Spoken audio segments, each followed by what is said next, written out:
ಭಾಳ ಸುಲಭ, ನೀನು ಎಷ್ಟು ನೀಚ ಅಂತ ತೋರಿಸ್ಕೋತೀಯ. ಆದರೆ ನೀನು ಯಾರಿಗೆ ಕಮೆಂಟ್ ಹಾಕ್ತಾ ಇದೆಯಾ, ಅವನ ಸಿದ್ಧಿ, ಅವನ ಸಾಧನೆ, ಅವನ ತಪಸ್ಸುಗಳು ಅದನ್ನು ಟಚ್ ಮಾಡೋಕ್ಕೂ ಸಾಧ್ಯ ಆಗಿರಲ್ಲ ಈ ಕಮೆಂಟ್ ಹಾಕೋರಿಗೆ. ಸೊ ಆ ನೀಚತನನ ತೋರಿಸ್ಬೇಡಿ, ಕಾಂಪ್ಲಿಮೆಂಟ್ ಮಾಡೋ ಕಲ್ಚರ್ ಬರಲಿ. ನಾನು ಇಡೀ ಪಬ್ಲಿಕ್ಕಿಗೆ ಯಾವುದೇ ಆಗಿರಲಿ, ಮೈಸೂರಾಗಿರಲಿ, ಬೆಂಗಳೂರಾಗಿರಲಿ, ಮಂಗಳೂರಾಗಿರಲಿ, ಅಥವಾ ಮಂಡ್ಯ ಆಗಿರಲಿ, ಎಲ್ಲೇ ಆಗಿರಲಿ, ದಯವಿಟ್ಟು ಅಪ್ರಿಷಿಯೇಟ್ ಮಾಡೋ ಕಲ್ಚರ್ನ ಬೆಳೆಸ್ಕೊಳ್ಳಿ. ಹೇಗೆ ಬೇರೆಯವರೆಲ್ಲ ಎಷ್ಟು ಪ್ರೋತ್ಸಾಹ ಕೊಡ್ತಾರೆ, ಹಾರ್ಟ್ ಸಿಂಬಲ್ಸು, ಫೈರ್ ಸಿಂಬಲ್ಲು, ಎಷ್ಟು ಖುಷಿಯಾಗುತ್ತೆ. ಇಲ್ಲಿ ಒಂದು 2,000 3,000 ಕಮೆಂಟ್ಸಲ್ಲಿ ಎಲ್ಲರೂ ಹಾರ್ಟ್ ಗೀಟ್ ಸೆಲೆಬ್ರೇಟ್ ಮಾಡಬೇಕಾದ್ರೆ ಮಧ್ಯದಲ್ಲಿ ಯಾವನೋ ಒಬ್ಬ ಆ್ಯಂಟಿ ಸೋಷಲ್ ಎಲಿಮೆಂಟ್ ಏನೋ ಒಂದು ಕೆಟ್ಟದಾಗಿ ಬರೆಯೋದು, ಅದು ಏನು ಹುಚ್ಚುತನ ಅನ್ಬೇಕು. ನೀವೇನು ಹೇಳ್ತೀರಿ? ಅವ್ರಿಗೇನು ಮಾನಸಿಕ ಸರಿ ಇದ್ದಾರೆ ಅಂತ ಹೇಳೋಕ್ಕಾಗತ್ತೆ ಅವ್ರನ್ನ?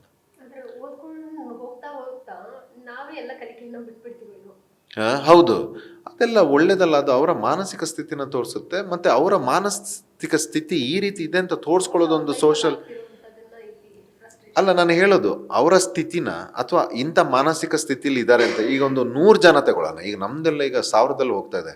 ನಾನು ಹೇಳೋದು ಈಗ ಒಂದು 100 ಜನ ನಿಮ್ಮ ಬಗ್ಗೆ ಒಂದು ಒಳ್ಳೇದು ಹೇಳ್ತಾ ಇದ್ದಾರೆ, ಓ ಶಬಾಷ್, ವೆರಿ ಗುಡ್, ನೈಸ್ ಅಂತ. ಅದರಲ್ಲಿ ಒಬ್ಬನೋ ಇಬ್ಬರು ಏನೋ ಒಂದು ಕೆಟ್ಟದ್ದು ಇದು ಮಾಡೋದು ಅಥವಾ ಬರೆಯೋದು, ಇದು ಅವರ ಮಾನಸಿಕ ಸ್ಥಿತಿನ ಒಂದು ತೋರಿಸುತ್ತೆ. ಇಷ್ಟು ಜನನ ಕಂಪೇರ್ ಮಾಡಿದಾಗ ಅವರು ಅದನ್ನು ತೋರಿಸ್ಕೊಳ್ಳೋದು ಇಂಥ ಸೋಷಲ್ ಮೀಡಿಯಾದಲ್ಲಿ, ಅದರಲ್ಲಿ ಎಷ್ಟು ಕರೆಕ್ಟು ಐ ಡೋಂಟ್ ನೋ. ಆಮೇಲೆ ಅದೇ ಯಾವುದ್ಯಾವುದಕ್ಕೋ ಟರ್ನ್ ಮಾಡೋದು. ಪ್ರತಿಭೆಗಳ ಮಧ್ಯೆ ಯಾವುದೇ ಜಾತಿ, ದೇಶ, ನಾನು ಈ ರಾಜ್ಯ, ಆ ಜಾತಿ, ಈ ಸಮುದಾಯ, ಈ ಸಂಸ್ಕೃತಿ, ಹಂಗಂದ ಹಿಂಗಂದ, ಇಲ್ಲಿಗೆ ಮಾಡ್ದ ಅಲ್ಲಿಗೆ ಮಾಡ್ದ ಬರಲೇಬಾರ್ದು. ಆಮೇಲೆ ಇಂಥವ್ರನ್ನ ಫಸ್ಟು ಮೀಡಿಯಾ ನೀವು ದೂರ ಇಡಿ. ಹೇಳ್ತೀನಿ ಕೇಳಿ, ಇವರು ಪಬ್ಲಿಸಿಟಿ ಸ್ಟಂಟಿಗೆ ಬರೋದು. ಆ್ಯಕ್ಚುಲಿ ಇಬ್ಬರು ಗಲಾಟೆ ಮಾಡ್ಕೊಂಡಿರ್ತಾರೆ, ಅವ್ರು ಸರಿಯಾಗಿ ಹೋಗಿ ಮನೇಲಿ ನೆಮ್ಮದಿಯಿಂದ ಮಲಗಿರ್ತಾರೆ. ಗಲಾಟೆ ಮಾಡ್ಕೊಂಡಿರೋರು ಗಲಾಟೆನ ಸರಿ ಮಾಡಿಕೊಂಡು ಪಾರ್ಟಿ ಮಾಡ್ಕೊಂಡು ಹೋಗಿ ಮನೇಲಿ ಮಲಗಿರ್ತಾರೆ. ಸೊ ಇನ್ನು ಇವರು ಗಲಾಟೆಯಲ್ಲಿ ಅದನ್ನೇನೋ ಕೆದಕ್ಕೊಂಡು, ಅದನ್ನು ಕಂಪ್ಲೇಂಟ್ ಮಾಡಿಕೊಂಡು, ಅದರಿಂದ ಪಬ್ಲಿಸಿಟಿ ಸ್ಟಂಟ್ ತಗೊಂಡು, ಅದನ್ನು ಭಯಂಕರ ಸ್ಟೇಟಲ್ಲಿ ಒಂದು ಆ್ಯಂಟಿ ಸೋಷಲ್ ಎಲಿಮೆಂಟ್ ಮಾಡಿ, ಅದರಿಂದ ಭಯಂಕರ ಒಂದು ನಾನ್ಸೆನ್ಸ್ನ ಪಬ್ಲಿಕ್ಕಿಗೆ ಕ್ರಿಯೇಟ್ ಮಾಡೋದು, ಇದೆಲ್ಲ ಒಳ್ಳೆಯದಲ್ಲ.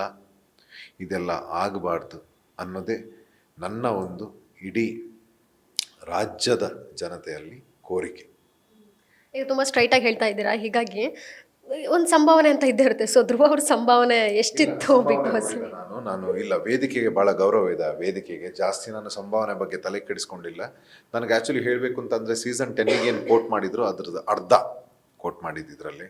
ಸೊ ಸಂಭಾವನೆ ನಾನು ಜಾಸ್ತಿ ಕೋಟೇ ಮಾಡಲಿಲ್ಲ. ಒಂದು ಕಿಚ್ಚ ಸರ್ ಇರಬೇಕಾದ್ರೆ ಒಂದು ಆಟ ಆಡಬೇಕು ಅಂತ ಇದಿತ್ತು, ಮತ್ತು ಆ ವೇದಿಕೆಗೆ ಆ ರೆಸ್ಪೆಕ್ಟ್ ಕೊಟ್ಟು ಸಂಭಾವನೆ ಬಗ್ಗೆ ನೋಡಲಿಲ್ಲ ನಾನು. ಮತ್ತು ಈಗ ಒಳ್ಳೆಯದಾಯಿತು ನಾನು ಸಂಭಾವನೆ ಬಗ್ಗೆ ಯೋಚನೆ ಮಾಡದಿರೋದು. ಯಾಕಂದರೆ ಆ ವೇದಿಕೆ ನನಗೆ ಇವತ್ತು ಕೊಟ್ಟಿರೋದು ಅದು ದುಡ್ಡಲ್ಲಿ ಅಳಿಯೋದಕ್ಕೆ ಸಾಧ್ಯ ಇಲ್ಲ. ಮತ್ತು ಕಲರ್ಸ್ ಕನ್ನಡ ಅದು ನನಗೆ ಒಂದು ದೇವರ ಶಕ್ತಿಯಾಗಿ ಬಂದಿರೋದು colours Kannada. So it's a different thing. ಇನ್ನು ಮುಂದಕ್ಕೆ ಬಹುಶಃ ಈಗ ಏನು ಮಾರ್ಕೆಟ್ ವ್ಯಾಲ್ಯೂ ನಮಗೆ ಕ್ರಿಯೇಟ್ ಆಗಿದೆ, ಅಥವಾ ನಾವು ಏನು ಗೊತ್ತಾಗಿದ್ದೀವಿ ಹೊರಗಡೆ, ಇದ್ರ ಮೇಲೆ ಇನ್ನು ಗೊತ್ತಿಲ್ಲ. ಸೊ ಬಿಗ್ ಬಾಸ್ ಶೋಗೆ ನಾವು ಸಂಭಾವನೆ ಅದ್ರ ಬಗ್ಗೆ ಅಷ್ಟು. ಕೊನೆಯದಾಗಿರುವಂಥವ್ರೆ, ನಿಮ್ಮ ಇಷ್ಟಪಡುವಂತಹ ಅಭಿಮಾನಿಗಳಿಗೆ ಏನು ಹೇಳ್ತೀರಾ? ನಾನು ಯಾವಾಗಲೂ ಹೇಳ್ತೀನಿ, ನನಗೆ ಇಬ್ಬರು ಪೋಷಕರಿದ್ದಾರೆ. ಒಂದು ಜನ್ಮ ಕೊಟ್ಟಿರೋರು, ಇನ್ನೊಂದು ನನ್ನನ್ನು ಬೆಳೆಸಿರೋರು.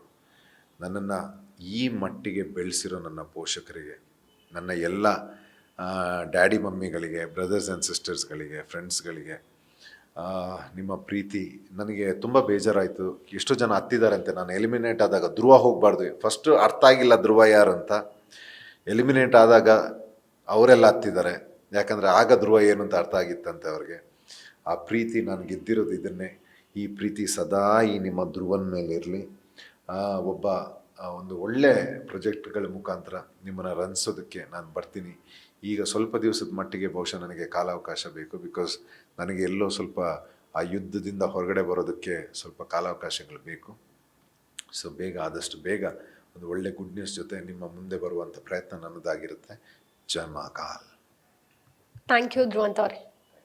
ಸೊ ಇದಿಷ್ಟು ನಟ ಧ್ರುವಂತ್ ಅವರ ಮಾತಾಡ್ತು. ಕ್ಯಾಮ್ರಾ ಪರ್ಸನ್ ವಿನಯ್ ಜೊತೆ ಕೀರ್ತಿ ಪಾಟೀಲ್, ಗ್ಯಾರಂಟಿ ನ್ಯೂಸ್, ಬೆಂಗಳೂರು.